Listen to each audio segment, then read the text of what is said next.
Pendant le confinement, on a même vu augmentation de consultations pour des problèmes sexuels liés au fait qu'on a utilisé trop de porno. Et je me rappelle les sites, Oui. ils avaient mis un abonnement gratuit premium. On pouvait se branler en 4K gratuitement. En France, la taille moyenne d'un pénis en érection est supérieure à 15. Non. Bah non, déjà moi je suis en dessous, donc j'espère que c'est en dessous. Hein. Il y a une technique pour mesurer les érections nocturnes. J'ai fait ma thèse dessus, donc j'en Ah, parle. t'as fait ta thèse sur les érections nocturnes. Qu'est-ce qui se passait quand on éteignait les caméras dans les teams croutons? J'aime bien moi l'anus, je lui mets un doigt dans le cul et je ressors avec de la merde. Charles, Dis-moi. c'est quoi ton body count? Bonjour tout le monde, bienvenue dans cette nouvelle vidéo, bienvenue sur Charles.co, votre chaîne santé. Je ne vais pas faire un long préambule. Aujourd'hui, j'ai un invité spécial, Bouzy. Oui, c'est ça, Bouzy. Ça va Charles, la forme? Je te serre la main? Écoute, je suis très content d'être là. Moi, je suis super content que tu sois avec nous sur la chaîne. Il y a des questions auxquelles on va répondre. Je suis pas au courant, hein. Je préfère dire... Et voilà, moi non plus, ça va être des trucage. questions surprises. Et en même temps, on va apprendre beaucoup de choses. Avant de commencer, est-ce que tu veux bien, pour les personnes qui ne te connaissent pas encore, de te présenter, dire ce que tu fais, tes chaînes, etc. Voilà. Pas de problème, alors je m'appelle Romain, j'ai 30 ans, j'ai 2 chaînes YouTube, une chaîne orientée plus, on va dire, jeux vidéo, une chaîne orientée plus divertissement, podcast. Je fais pas mal de live, je suis présent sur tous les réseaux en général. Donc je te laisse, t'as le micro, t'as le casque. J'ai entendu que ça parlait de cul ici. Et j'aime beaucoup parler avec mes abonnés de sexualité, donc c'est pour ça que ce feat il me plaît Et énormément. d'état de forme général, de Exactement, sport, tout de ça, sport, j'ai vu que ouais. tu as fait. Bah écoute, on va peut-être avoir des questions.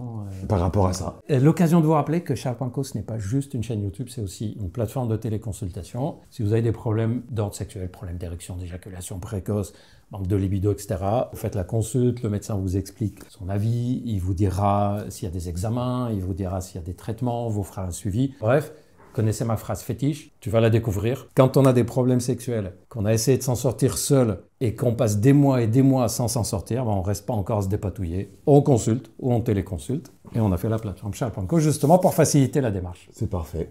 T'es prêt? Je suis prêt. En moyenne, à quelle fréquence un homme se masturbe? Bah tiens, je vais te poser la question. Ah bah d'accord, c'est sa C'est toi le question. sexologue aujourd'hui, c'est toi le sexologue. Bah non, c'est toi, Charles, désolé, mais c'est la question. Tu te masturbes combien de fois allez. par semaine? C'est Allez, ça qu'on veut savoir, Charles. Attends, ils disent C'est en bien marqué, moyenne. ça. En moyenne, ok. Sachant que la masturbation, pour moi et pour pas mal de gens, ça dépend des périodes, ça dépend de tes humeurs. Et des personnes. Et des personnes aussi. On est d'accord. C'est pour ça que si tu fais une moyenne, Une moyenne sur 2024, tiens. ouais, 2024, tu sais qu'elle sera très différente de 2021, 22. Ok. Pour toi, hein. Non, pour tout le monde. D'ailleurs, Ah vous mais me là, on dites- veut toi, là. Non, attends. Vous me dites dans les commentaires si vous avez compris pourquoi je dis que ça sera très différent d'il y a 3-4 ans. Est-ce que tu l'as? Confinement. Exactement. Confinement, ouais, on avait souvent le chibre en main, quoi. Exactement. Pendant le confinement, on a même vu, et on l'a vu sur la plateforme, augmentation de consultations pour des problèmes sexuels liés au fait qu'on a utilisé trop de porno. Et je me rappelle les sites, Oui. ils avaient mis un abonnement gratuit premium. On pouvait se branler en 4K gratuitement. Et ils ont même augmenté leur capacité technique pour pouvoir... voilà, c'est pour ça que je dis on enlève la période de confinement. Si on fait une statistique, une moyenne, vraiment des chiffres, on tombe sur 3-4 fois par semaine, quelque chose comme ça. Et d'ailleurs, pour rappel, la fréquence de la masturbation ne permet pas de savoir s'il y a une addiction ou pas. Ok. Parce que beaucoup de personnes disent « je me masturbe autant de fois par jour ou par semaine, est-ce que je suis addict ?» C'est pas un bon repère. Le meilleur repère, c'est est-ce que c'est devenu plus fort que moi? Est-ce que c'est devenu un besoin plus qu'une envie? Par exemple, quelqu'un qui se masturbe 2-3 fois sur la journée, mais qui, quand il est occupé à faire autre chose, quand il est en relation, etc., bah, il s'en fout, il se masturbe plus, il n'y a pas de problème. Quelqu'un peut avoir une vraie addiction et se masturber, par exemple, que le week-end. Ouais. Pas forcément tous les jours. Donc c'est Ok. plutôt, est-ce que c'est plus fort que moi? Ouais. Donc maintenant à toi. Bah, pas énormément, soit... Est-ce que c'est plus, tiens, il y a des mecs qui disent que c'est plutôt quand ils sont contrariés, stressés, du mal à dormir, enfin un peu pour se décharger, se soulager un peu le mental. Ça joue, ouais, je pense. Et t'en as d'autres, c'est comme une récompense. J'ai passé passé une bonne journée, j'ai bien travaillé aujourd'hui, j'ai mérité un peu de plaisir, et c'est vrai. Hein. Ouais, alors moi, je vois pas ça comme une récompense. C'est C'est plutôt plus, voilà, sur le intention. moment, je me dis, Ouais. là, je peux avoir le temps, j'ai ce qu'il me faut sous la main, let's go. Et bah tiens, je sais pas s'il y a la question, sinon on la zappera. À ton avis, à votre avis, est-ce que les femmes se masturbent autant que les mecs? Non, moins. Moins. Non? En fait, c'était beaucoup moins. Ah, c'est beaucoup moins. Les nouvelles générations, en fait, c'est la masturbation, elle est présente pas autant que les hommes, mais ça rattrape. Ah, tu penses qu'à un terme, genre 2050, 2100, ça va rattraper, voire Oui. peut-être même dépasser? Simplement parce qu'en fait, quand tu enlèves le regard un peu moralisateur sur le truc, les personnes font comme elles ont envie. Il y a plus accès aux sextoys maintenant. Ouais, c'est vrai que les etc. sextoys, c'est beaucoup plus démocratisé qu'avant. Ouais, Et puis maintenant, il y a des sextoys, j'ai l'impression, c'est des trucs où même nous, on est là en mode, on peut pas rivaliser, quoi. De toute façon, on ne peut pas rivaliser avec un sextoy. Ouais, c'est compliqué, Je peux pas quoi. vibrer comme un sextoy. Ouais, c'est vrai. Et comme tu dis, le womanizer et autres, parce qu'il y a d'autres marques, qui insufflent l'air et qui Ouais, aspirent bah l'air, ouais, nous, on peut pas. va le faire. Il faut qu'on soit plusieurs. Et Il y en a même- un qui souffle, et l'autre, même il est comme ça. Ils sont deux voilà. pour la cheminée. Par contre, il y a un truc sur lequel le sextoy ne pourra jamais dépasser. C'est le côté complicité. C'est la Ah, séduction. Il fait pas de câlin, C'est le bon sextoy. moment. Voilà. Ah oui. Il va pas donner une sensualité. Il fait un pas de truc bisous comme dans ça. le cou. Bah, quoique le womanizer dans le cou. Ça veut dire que tu le mets là, tu le mets là. Tu réfléchis alors qu'elles se ressemblent toutes, les Ouais. feuilles. Hein. Non, mais maintenant, tu sais que si tu prends une feuille à gauche, ils vont dire que t'es de gauche. Si tu prends une feuille à droite, ils vont dire que t'es... Prends au milieu, prends au milieu. Prends au milieu. Notoriété. Quelle est la pire ou la meilleure anecdote que tu aies vécue avec un abonné ou un hater? Très bonne question, ça, Charles. Mais la meilleure ou la pire? La pire, je pense que c'est l'époque où j'ai commencé les vidéos et que j'ai commencé à me faire connaître. Ouais. Matin, midi, soir, ça toquait chez moi. Dans mon appartement.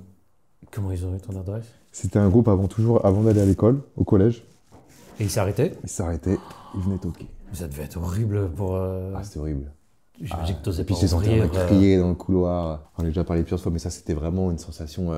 C'était. Ça c'est le pire. Après le meilleur, bah moi c'est à chaque fois que je rencontre des abonnés dans la rue, dans les conventions, je suis là pour eux et qui sont là pour moi, tu vois. C'est hyper Je sympa. vois les sourires, tu vois, énormes. Des gens qui me racontent des rêves que même moi j'avais oubliés par rapport à mes vidéos, qui m'apportent des dessins. Je suis là en mode, ouah, c'est fou. Tu vois, tu mets vraiment des visages sur des chiffres. Ouais. Et c'est ce que disent les gens en général et c'est beau, quoi. Ouais. Tu prends conscience que c'est pas que des chiffres, que c'est pas que des stats. Parce que quand tu fais ta vidéo, tu regardes une caméra. Ouais. Tu ne vois pas qui est en train de regarder. Même, j'ai eu quelqu'un qui m'avait dit, je m'en souviendrai toujours, ouais, j'ai eu une période où vraiment j'étais pas bien, j'étais en dépression et regarder tes vidéos, les vidéos de la Team Crouton, bah ça m'a sorti de ça. ça m'a sorti de ça, Ouais. ça m'a aidé et maintenant je vais beaucoup mieux et là j'ai un vrai taf et je suis heureux dans mon entourage, etc. Donc, Ça fait du bien. bon, je suis pas médecin, mais Non. le divertissement joue quand même son rôle, Oui. à son échelle évidemment. Quelle est la pire situation au lit que tu aies vécue ou qu'on t'a raconté? Non, qu'on a vécu, pas qu'on a raconté. Qu'on m'a raconté. Non, qu'on a vécu. Non, j'ai dit que tu as vécu, mais je me suis Non. trompé.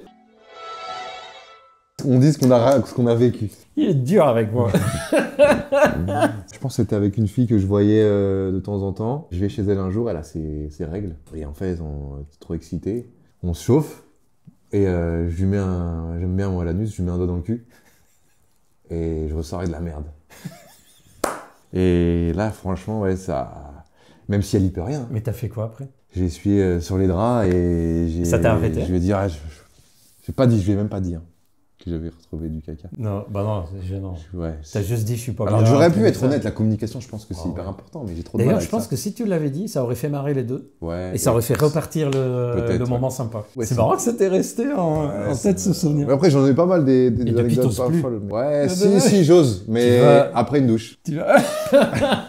Après, là, je l'ai cherché parce que vraiment, j'ai mis le doigt jusqu'au bout et forcément, j'ai un peu cherché. Et, Après- et c'est le genre de truc qui arrive Mais beaucoup. plein de fois. Mais ça, Mais c'est pour ouais. ça, c'est rien. Mais c'est Tu vois, juste que c'est- j'étais jeune. Avec et la maturité, tu l'aurais vois, géré le caca, autrement. j'étais en modo, du caca Ouais. sur le doigt.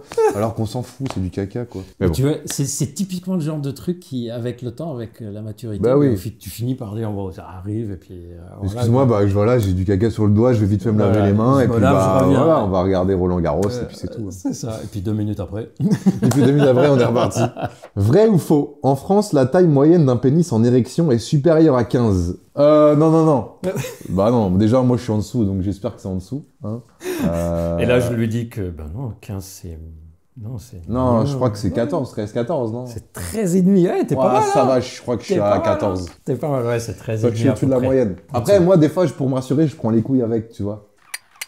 J'ai pas compris comment Quand je tu fais. mesure, Mais pourquoi tu je fais ça? commence en bas des couilles pour me dire, ouais, elle est Ah non, gigantesque. quand on dit la taille, il y a une technique précise. Hein. Sinon, t'imagines si y en a un qui mesure sur Bah le oui, côté, c'est l'autre ça, en ouais. bas. Et puis il y en a, ils ont une bête avec un coude. Donc Exactement. ça veut dire qu'il faut prendre un mètre couturier pour prendre le Eh ben virage. ouais. Eh ben ouais. Il y a les règles, il y a 3 règles. pour mesurer la taille du pénis. Avec un ruban, pas avec une règle. Parce que comme on n'a jamais un pénis tout droit, bien, on va perdre de la taille parce que s'il est un peu incurvé ou quoi.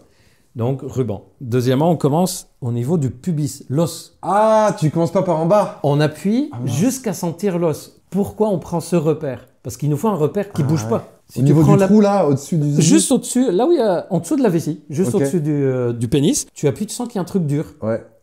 C'est l'os pubien. Et donc on mesure jusqu'au bout. Putain, et là on a 13,5. Ce soir j'essaye.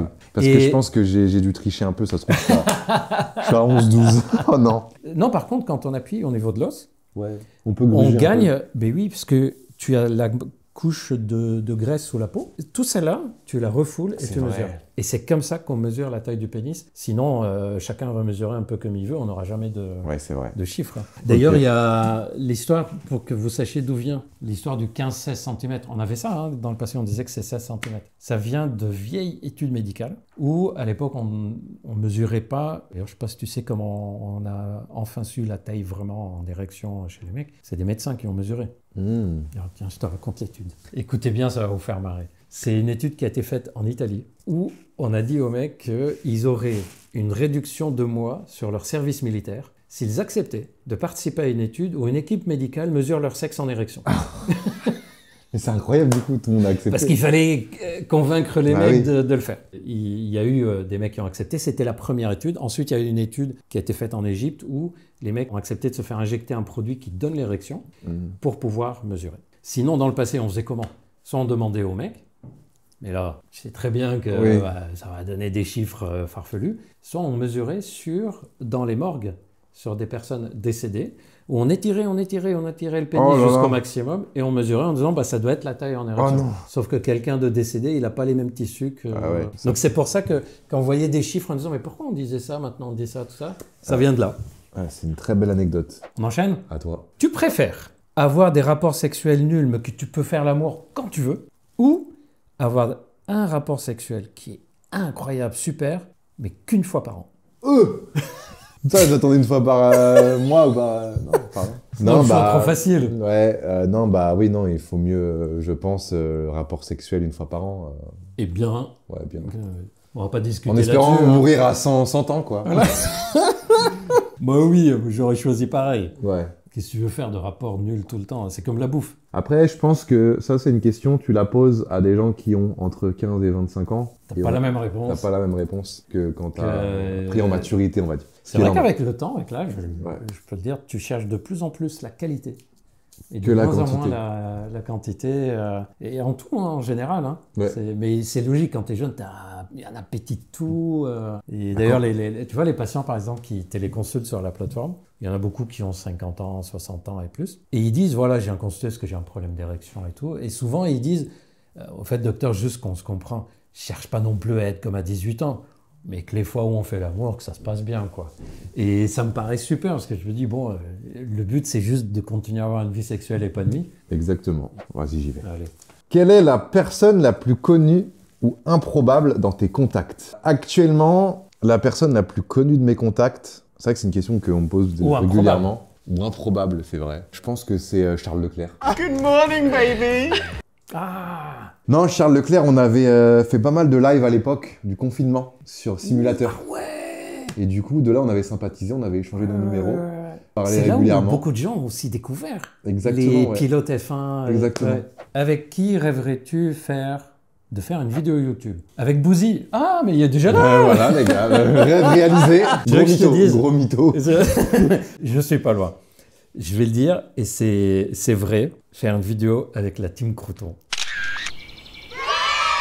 Ah ouais? Je vais dire honnêtement, au début, je me suis dit, ça serait juste pour ma fille et tous ses amis qui te suivent sur les chaînes, qui suivent la team, qui adorent. Mais la team, en fait, c'est vraiment, j'ai l'impression que quand c'est là, vraiment tous ensemble, j'ai l'impression que pour vos abonnés, ça a une saveur différente, le fait de vous voir ensemble. C'est différent, Et c'est le genre de vidéo que j'aurais aimé faire, parce que moi, je fais beaucoup de vidéos seul. Et je me suis toujours demandé, mais comment je me serais comporté là-dedans? Parce qu'il y a des trucs de dingue que vous faites. Donc voilà, j'aurais adoré, pas avec une personne, mais avec une team, genre la team Croton, j'aurais kiffé faire un truc comme ça. Et toi? Moi, je pense que ça aurait été avec un poilu.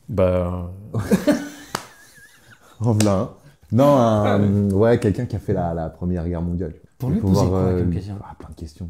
Sur ce qu'il a vécu, Ouais, ce qu'il a vécu. l'ambiance de l'époque, tout ça. Bon, tu pensais que j'allais dire qui? Ben, je pensais que tu aurais dit quelqu'un qui a une carrière exceptionnelle, genre qui a changé quelque chose, qui est passé, je sais pas, de pilote de F1 à politicien ou un truc comme ça. Tu vois, qui a changé quelque chose dans le monde, quoi. Ok. À toi.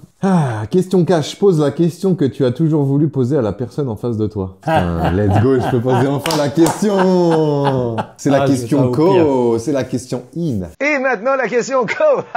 La question in, c'est la fameuse question coquine. Et je m'attends au pire. Charles. Dis-moi. C'est quoi ton body count? Tu l'as déjà dit? Non. Tu vas me dire, c'est quoi un body count? Ouais, mais dans quel sens? Ouais, c'est quoi body count de code? Body count égale le nombre de personnes avec qui tu as fait l'amour. Ah, ok. Mais j'en sais rien. Bah, tu vas vite te rappeler, là. Ah non, sérieusement, j'en sais rien du tout. Bah, une tranche, parce que si on a 150... Entre 1 et 100. Ça, c'est pas une tranche, hein. Non, c'est le jambon entier, si ça. tu sais pas, c'est que t'es au moins à 50-60. Ah non, franchement, je serais incapable. Ouais, mais disons, tes années médecine, t'avais pas mal enchaîné, je suppose. Oui, je peux donner une tranche. Allez, je vais quand même donner une tranche. J'ai dit entre 1 et 100. Oui, je vais raccourcir un peu. Bah oui. Allez, on va dire entre 30 et 60. Ça va, c'est une bonne tranche. En gros, à peu près 45-50. Probablement. Voilà. Probablement. Okay. Mais franchement, je serais incapable de dire. Ouais, bah c'est bien. C'est les souvenirs. Surtout, on n'est pas le genre de mec à noter... Il y en a, ils font ça, hein, mais noter à chaque fois les prénoms. Des gens qui ont une sorte de tableau Excel. Je trouve ça limite un peu malsain, tu vois. À moi. Non, bah c'était ma question. Non, j'ai le droit, moi, de poser. Non, arrête, t'as voulu la faire. T'as voulu me la faire, cette question-là. Qu'est-ce qui se passait quand on éteignait les caméras dans les teams croutons? Le soir... Mais je te l'ai dit tout à l'heure, on était pareil hors caméra. Pour de vrai, tu mytho pas. On n'était pas, vraiment pas, dans l'optique, le soir, on allait sur la plage draguer, etc. On n'était vraiment pas dans l'optique de vouloir... Donc c'était vraiment, vous viviez votre life et de temps en temps vous éteigniez la vidéo. Vrai, ouais. Vraiment le soir. Puis même, les gens, on le voit dans les vidéos, on filmait jusqu'à très tard, jusqu'à temps on allait se coucher. Les gens voyaient vraiment toute la journée. Ouais, la nuit, ça nous arrivait pas de nous lever pour aller en boîte ou quoi. Jamais dû. Donc, bon, allez, je te crois. Quelle est la leçon la plus importante que ton métier t'a appris? Je vais vous en donner une qui me revient très très souvent en tête. C'est de ne jamais critiquer ce que les gens avant nous faisaient mal. Tu as des trucs en médecine où tu te dis, mais comment les médecins conseillaient ça? Qu'est-ce que c'est que cette idée pourrie qu'ils avaient eue il y a 30 ans, 40 ans, 50 ans, 100 ans? Et avec le temps, j'ai appris qu'il ne faut surtout pas, parce qu'en fait, c'est cette idée-là qui paraissait complètement farfelue, qui a ouvert la voie à d'autres réflexions qui ont permis d'autres choses. Et j'élargis ça, pas seulement dans le domaine médical, en général. Et c'est ce qui est beau dans ce métier-là, du coup, c'est que ça évolue. C'est pas statique, tu vois, c'est pas... C'est pour ça qu'on fait ça et ça changera jamais. Je vais donner un exemple, parce que celui-là, je l'aime bien, il est parlant. Il y a une technique pour mesurer les érections nocturnes. J'ai fait ma thèse dessus, donc j'en parle. T'as fait ta thèse sur les érections nocturnes? Écoute, j'ai fait ma thèse de médecine sur les techniques de mesure d'érections nocturnes. Et tiens-toi bien, il fallait inviter mes parents. Et mes parents ne savaient pas sur quoi était la thèse. Figure-toi que même moi, j'étais gêné vis-à-vis des parents. Et je me disais, mais comment je vais parler de ce sujet-là? Il y aura toute la famille et tout. Puis finalement, c'est passé. Les érections nocturnes, ok.